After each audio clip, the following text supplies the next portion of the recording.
गांव का नाम था आशापुर। सुनने में तो आशा से बड़ा नाम था, पर कुछ घरों में गरीबी और बुरी आदतें अंधेरे बादलों की तरह छाई रहती थीं। उन्हीं में से एक घर था रमेश का। रमेश गांव में सब्जी बेचकर गुजारा करता था। शुरू में मेहनती था, मगर बुरी संगत में पड़ गया। गांव में एक अड्डा है जहां कुछ लोग रात को ताश के पत्ते खेलते और दांव लगाते। रमेश भी एक दिन दोस्त के कहने पर वहां चला गया।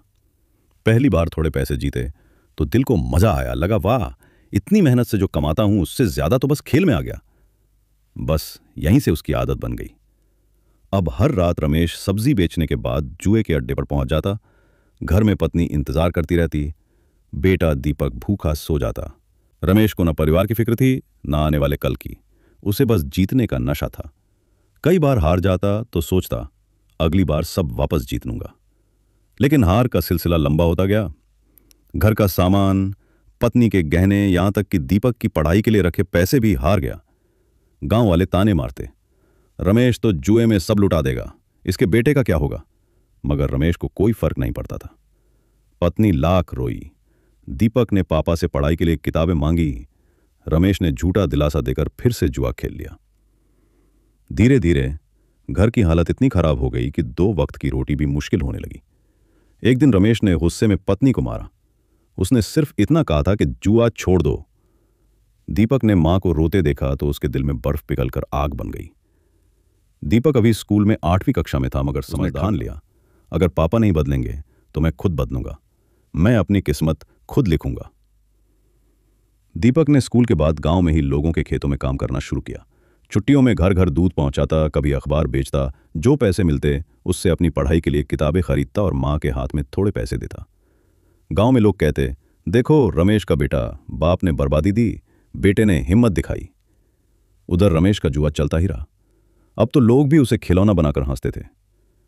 कई बार रात को पैसे हारकर रमेश ने उधार मांगा तो जुआरी दोस्तों ने उसे मारकर बाहर फेंक दिया।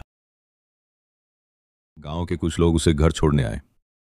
घर पहुंचते ही रमेश ने देखा दीपक अपने पुराने कपड़ों में पढ़ाई कर रहा था और मां रोटी सेंक रही थी। रमेश ने टूटी खाट पर लेटते हुए बेटे से कहा, पैसे दे मुझे, कल जीत कर दूंगा।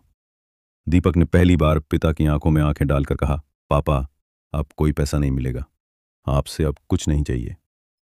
आप बस देखना, मैं आपकी सारी हार को जीत में बदल दूंगा, लेकिन बिना जुए के। रमेश चुप रहा। उस रात उसे पहली बार एहसास हुआ कि उसका बेटा उससे बड़ा हो गया है। उसका दिमाग चकरा गया, लेकिन नशे में फिर सो गया। धीरे धीरे गांव वालों ने दीपक की मेहनत देखी। मास्टर जी ने उसकी स्कूल फीस माफ करवा दी। प्रधान जी ने उसे शहर के सरकारी स्कूल में दाखिला दिलवाया। दीपक ने स्कूल में टॉप किया। गांव की गरीबी, पिता की बर्बादी, सब उसकी ताकत बन गई। एक दिन गांव में खबर आई, दीपक ने मेडिकल का एग्जाम पास कर लिया। रमेश को यह सुनकर अपने बेटे पर गर्व भी हुआ और अपनी करतूतों पर शर्म। वो रात फिर आई जब रमेश अकेला बैठा था। कोई दोस्त नहीं, कोई पैसे नहीं, पर एक चीज उसके पास थी, पछतावा। उसने पहली बार मन ही मन कहा, काश मैंने भी दीपक जैसा सोचा होता। नशा जुए का नहीं, मेहनत का होता तो। कुछ सालों बाद दीपक डॉक्टर बन गया। पहली तनख्वाह से उसने मां के लिए नया घर बनवाया। गांव में एक नशा मुक्ति केंद्र खोला, जहां रमेश को भी भर्ती करवा दिया। रमेश ने वहां जाकर अपनी गलती स्वीकार की।